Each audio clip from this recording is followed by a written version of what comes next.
नमस्कार मित्रांनो, grow with Poonam मध्ये तुमचं स्वागत आहे. चला तर मग, तुम्ही कितीही पैसे कमवत असाल पण महिन्याच्या शेवटी बँक अकाउंट जवळजवळ रिकामं होतं का? जर हो, तर तुम्ही एकटे नाही आहात.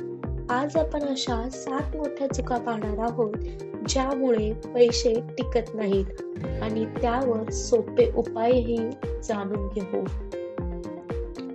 तर चूक नंबर 1, बजेट न बनवणे.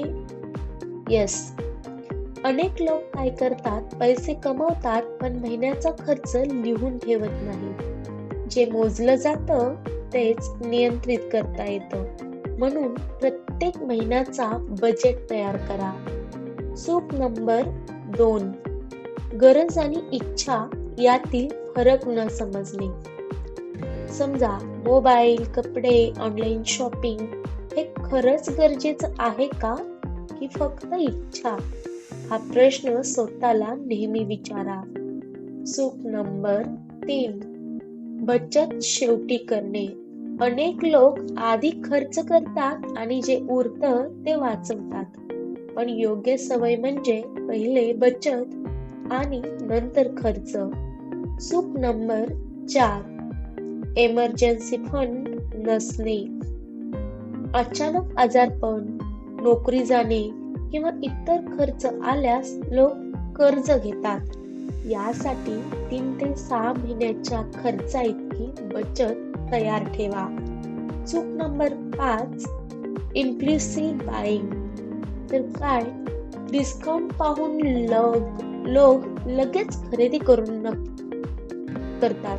पण डिस्काउंट पाहून लगेच खरेदी करू नका. स्वतःला विचारा, ही वस्तू मला खरंच आवश्यक आहे का? चूक नंबर 6, गुंतवणूक उशिरा सुरू करणे. वेळ हा गुंतवणुकीतील सर्वात मोठा मित्र आहे. लहान रकमेपासून सुरुवात केली तर दीर्घकाळात चांगला परिणाम मिळू शकतो. चूक नंबर 7, आर्थिक ध्येय नसणे. जर तुम्हाला पैशांचा उद्देशच माहित नसेल तर बचत करणे कठीण होते. घर, शिक्षण, प्रवास आणि निवृत्ती यासारखी स्पष्ट आर्थिक उद्दिष्टे ठेवा. तर यातून कन्क्लुजन घेण्यासारखं काय आहे, तर पैसे टिकवण्यासाठी जास्त कमाईपेक्षा योग्य सवयी महत्वाच्या असतात. या 7 सवयी बदलल्या तर हळूहळू तुमची आर्थिक स्थिती सुधारू शकते. व्हिडिओ आवडला असेल तर लाईक करा, कमेंटमध्ये सांगा तुम्ही यापैकी कोणती चूक करता आणि अशाच फायनान्स व्हिडिओसाठी ग्रो विथ पूनमला सबस्क्राईब करा. धन्यवाद.